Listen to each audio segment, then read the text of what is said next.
is the Business of Reselling podcast. I'm your host, Jessica Oman.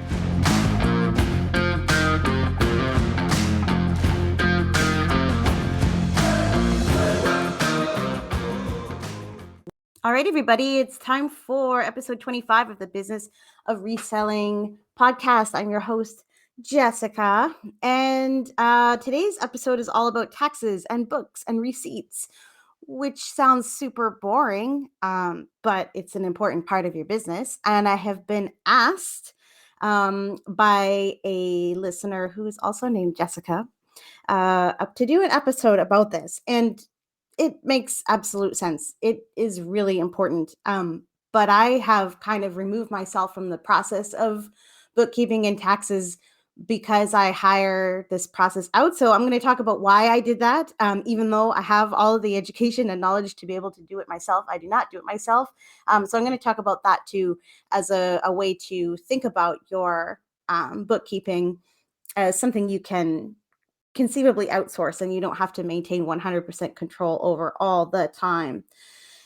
Before I get to that, we're having an auction, a comic book auction. So I'm going to put the link in the show notes, and it is ending tonight, April 18th, the day that this episode airs. If you're interested in seeing what we're auctioning, how we're auctioning it, we use a platform called Live Auction World, also known as iCollector. They're the same company. And we've been using them for a long time to do online auctions to sort of liquidate excess inventory when we have it. And we always have excess inventory of comic books. So we're doing an auction there. And you may be wondering, if you've been following us on Whatnot, why we're not running the auctions on Whatnot. And the reason is just to do with Whatnot's shipping policies and us not being in control of the shipping amount.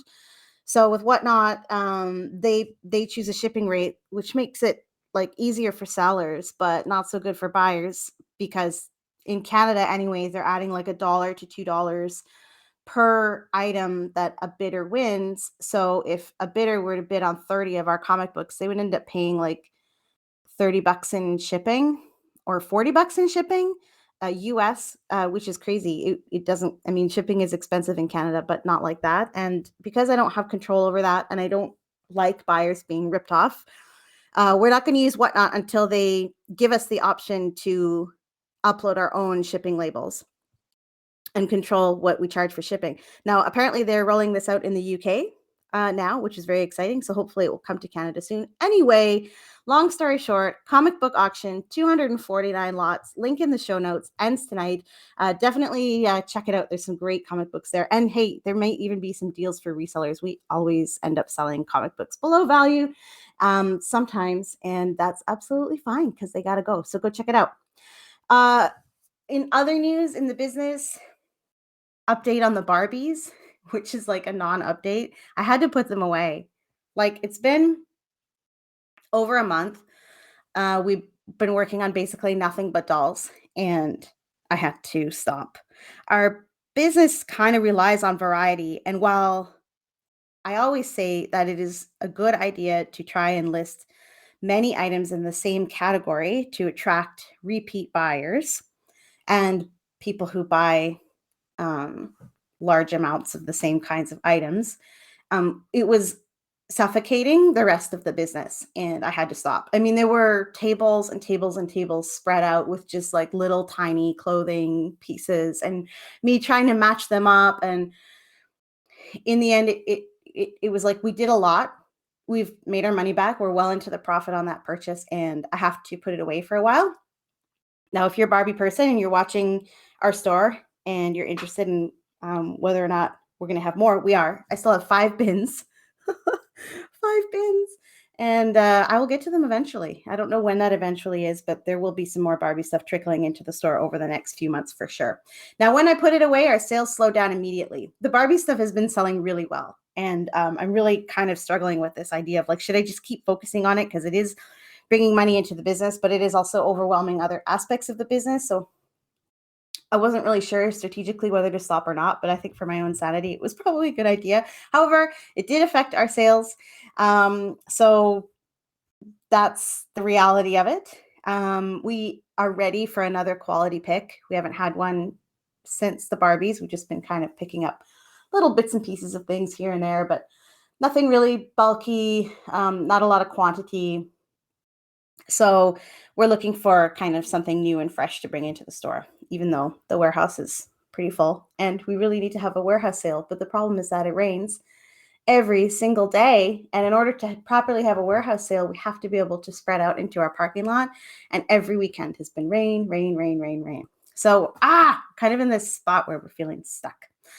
Anyway, that's what's going on with the business. You'll hear all about the sales situation in my April month in review video. Speaking of videos, I've been really struggling to learn to use video editing software effectively, and that's been kind of keeping me from posting more video content. I really don't know how to add overlays and effects and things like that. So if you have tips for me, I'm definitely interested in hearing them. I've been kind of experimenting with a couple of different apps for that. And I don't know. I don't really feel like the videos have a really pro quality about them, but that's not going to stop me from putting them out there. I just want to get better at it. And that's why my my video content has been a little sparse. So anyway, that's what's going on with Storage Warrior. Moving on to today's topic of taxes and bookkeeping. Okay, so it's tax time right now, and maybe you're pulling your hair out trying to figure out what numbers to put where in your tax return. So I recently had a question, as I mentioned, from listener Jessica S, asking me to do an episode on, and I quote, what organizing your books looks like from a business standpoint, everything from inventory to taxes to receipts, and any programs you use to make life easier. So while my experience is going to be from a Canadian perspective, and the examples I use in this podcast will be Canadian, this episode is going to be useful, I think, for resellers, no matter where you're located, because this is really about explaining how I organize things for tax purposes. And that organization is important no matter where you live and where you're reselling or what time of year it is. So even if you've already filed your 2022 taxes, there's still no better time than now to get more organized for next year. So I will not be getting into really specific tax stuff, especially not USA specific tax stuff, nor will I be getting into Canadian tax law because I don't know much about it. But if you are kind of earlier in your journey of reselling, you may not have your basics when it comes to bookkeeping and taxes ready to go. So I'm going to talk about that. Now, not all of you are going to like my approach, and that's absolutely fine. But it is kind of my approach to a lot of things in business and in life, which is don't overthink this. It is really easy to get bogged down in tiny little numbers and backing out sales tax and keeping track of every dollar that you have spent on which items and where your inventory budget was allocated and all of that. That stuff can really bog down your business and take you away from your daily operations.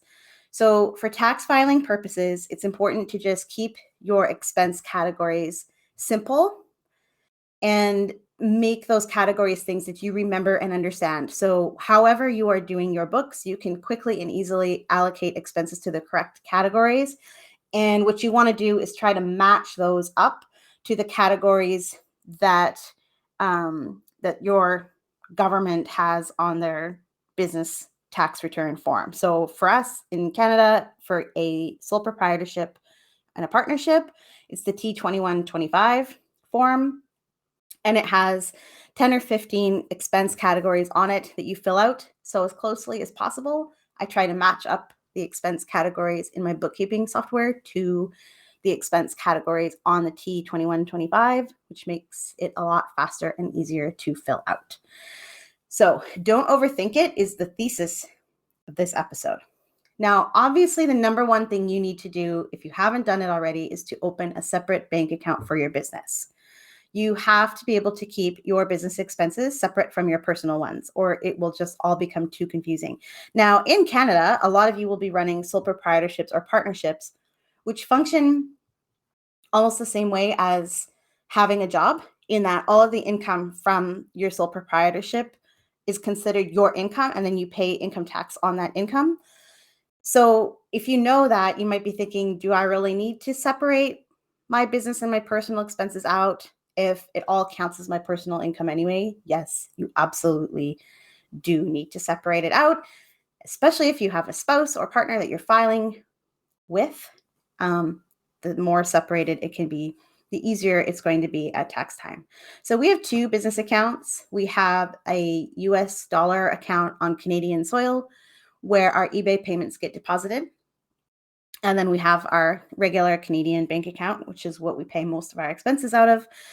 Plus, we have PayPal for the occasions where we get paid through PayPal. There's a few platforms like Bonanza and whatnot that pay us through PayPal. So we have that account as well. So we've got 3 business accounts.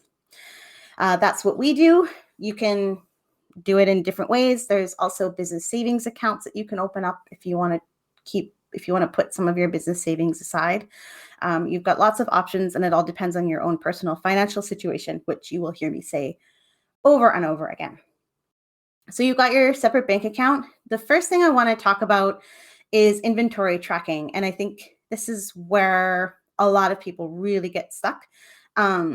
There are lots of resellers out there who use spreadsheets and have been using spreadsheets for a long time to track every single thing that they buy, what they paid for it, what they sold it for, the fees on that specific item, and so on and so forth. That's great if you love that kind of stuff. It's not scalable. It's not to our level of sales anyway. So we track our inventory purchases as a lump sum. Now, what that's called in business speak is cost of goods sold, or COGS. Okay, that's the term. So if I sold an item for $100 and it cost me $10 to buy that item, then my COGS was $10. And you can also incorporate shipping, cost of postage into your cost of goods sold. So the concept there is like, I sell this item, and then these are my COGS are all of the costs of acquiring, processing, and selling that item. So for us, we track our inventory as a lump sum, because if we go out and spend $2,500 on a collection or $12,000 on Barbies like we did last month, and we acquire thousands of things, there's no logical way to apply a specific dollar amount to each one of those items. I couldn't count. I could barely even estimate how many items were in that van. I mean, it was probably 5 or 10,000 things. So am I going to apply $1 or $1.08 in inventory costs to each one of those items? No, it doesn't make any sense to do that. And in any bulk purchase, there's always going to be things that you end up not being able to sell, and they just get donated to Value Village or whatever. So those are just sunk costs. It's too complicated to separate it all out when you're buying thousands of things at a time. So you can't even imagine putting a truckload of individual items in a spreadsheet and itemizing the cost of each one. It just can't be done. So lump sum, that's what we do. We spent $2,500 on this. Here's our purchase order that generally outlines what we bought, and boom, that goes into the books. The other reason why we don't itemize everything is that our inventory purchases are such a small percentage of our income. So it's not like we're buying something for $500 and selling it for $2,000, in which case it would be really important to keep track of those large inventory purchases. Our inventory purchases were only 6%, about 6% of our revenue last year. So when we acquire thousands of things every single year, tens of thousands of things, the cost of acquisition averages less than $1 per item, and it's pointless to itemize this at scale.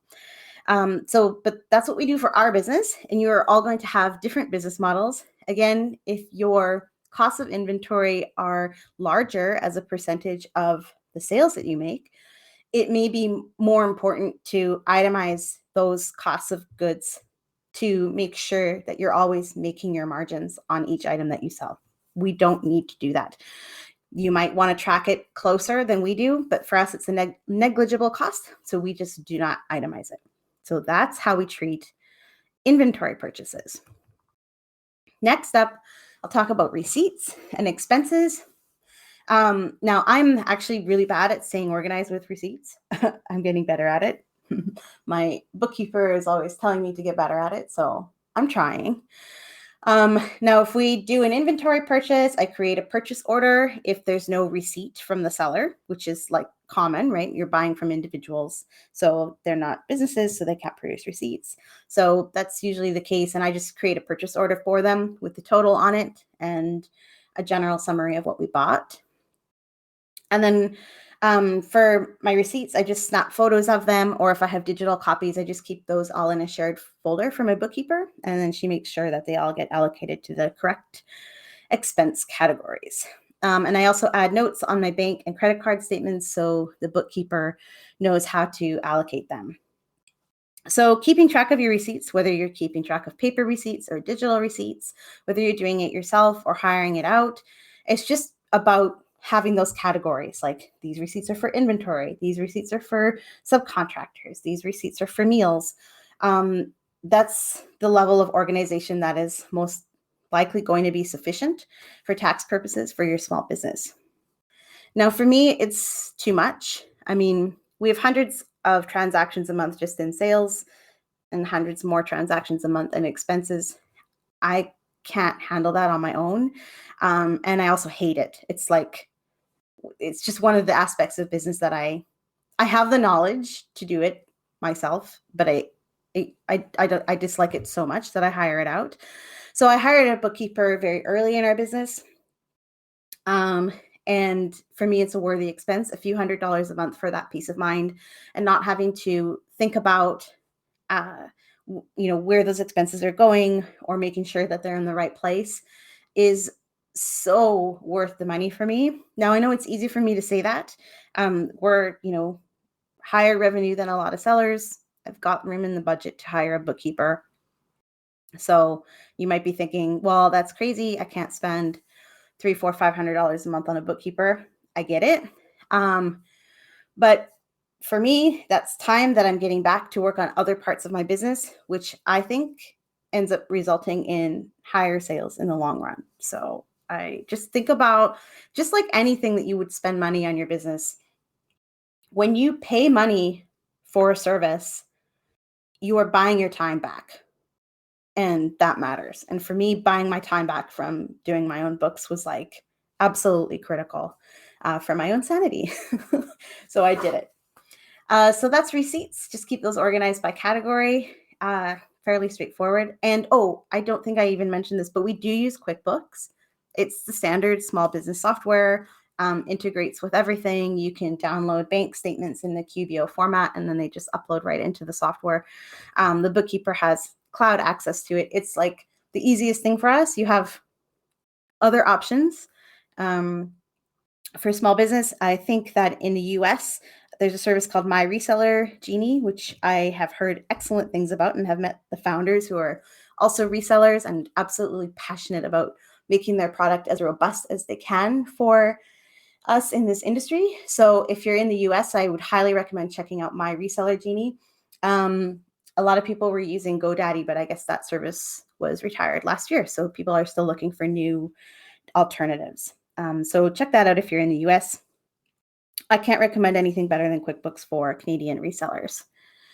So now it is tax time. I'm still working on my taxes, getting close to the end. Things you need to know for taxes as a reseller. I'll just touch on sales tax really quickly.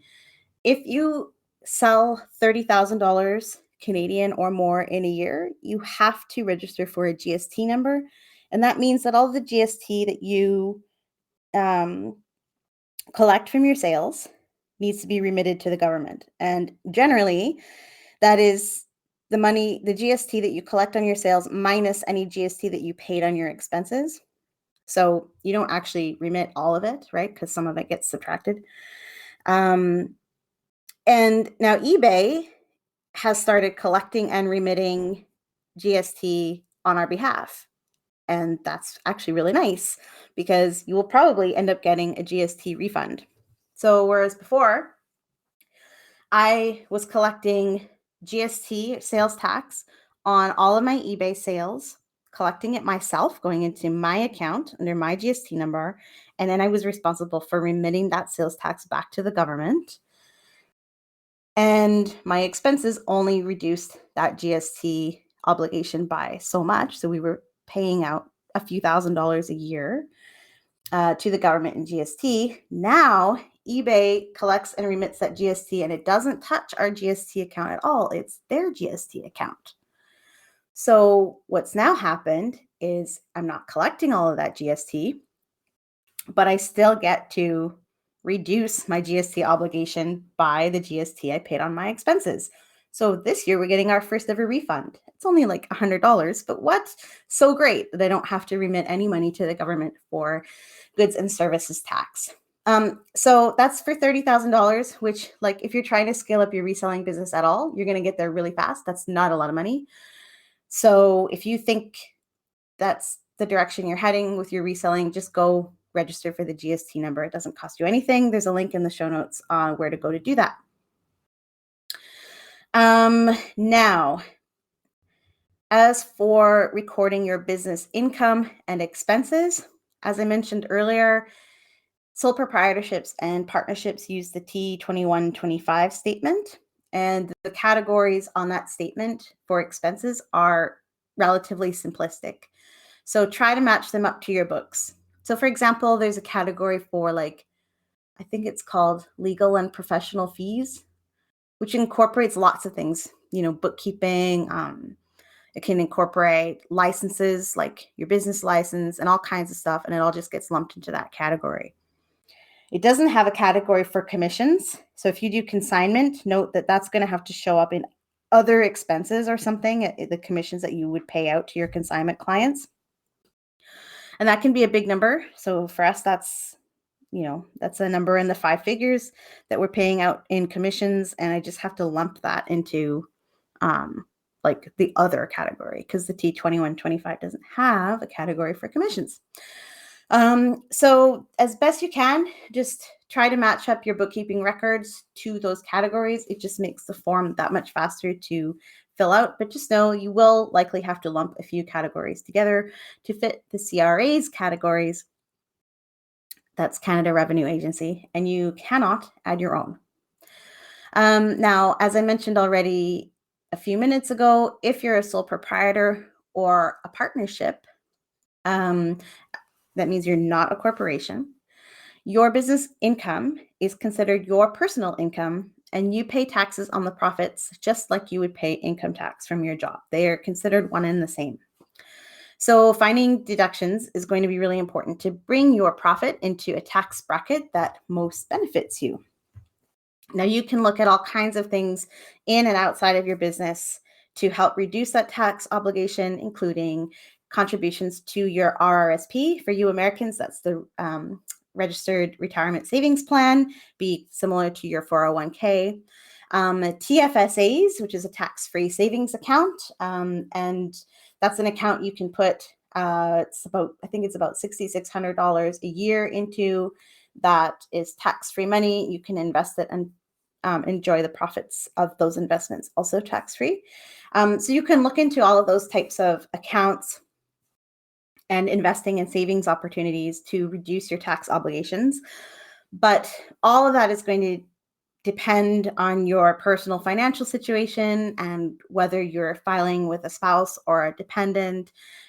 There's just so many factors that go into figuring out how to pay the least tax that I can't really comment on what could work best for resellers, because your scale of selling and mine are probably different, and your method of filing and your level of investments and your dependents and all of this stuff. So it all changes depending on your personal financial situation. So if you're not sure how to best take advantage of tax saving opportunities, you should talk to an accountant. You just should. There's really no way around that if you're not an accountant yourself. So that's pretty much what I do, and there's nothing else to it. I try to stay as organized as I can. I keep things in relatively simple categories.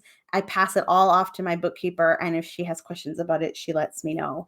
I really like the hands-off approach to bookkeeping. It's important to me. I can spend time on the business in other ways, doing activities that are more enjoyable for me and that result in higher sales. So that's why I hire that out. So that's pretty much what we do. Call to action today is, what is challenging you when it comes to bookkeeping and taxes? Ask me your questions and I will refer you to the best resources I can find to help you figure out how to maximize your tax saving opportunities and keep your reselling business as organized as possible. Okay, next episode is one that I've been kind of waiting for a little while to do. And this one's going to be called, Is Reselling Shameful? Dealing with Stigma and Haters. As you all know, you've probably experienced people who just hate the fact that you're a reseller, or just, things like, you go to a thrift store and you buy something for resale and people say, oh, you're taking an opportunity away from a low income person who might need that thing. There's people who sell things at yard sales who just get mad at you if you say you're a reseller. You can think of examples and stories, and I'll share a bunch of those in the next episode. But I just want to talk about that, some of the psychology behind it, and some of the things that you can do to kind of work with that stigma, and just be loud and proud about your reselling business, because we all should be. So don't forget to like and subscribe on the YouTube channel. That is youtube.com/@StorageWarriorPodcast. I am uploading more video content there, including a recent video where I have a pretty good rant about why I will never sell on Facebook Marketplace. So if you're interested in that, make sure to go check it out on the YouTube channel. We will see you next time. Some resources in the show notes for you, including a link to sign up for QuickBooks and get 75% off your first 3 months. So a few cool things there. All right, that's it. Have a great week. We'll see you next time.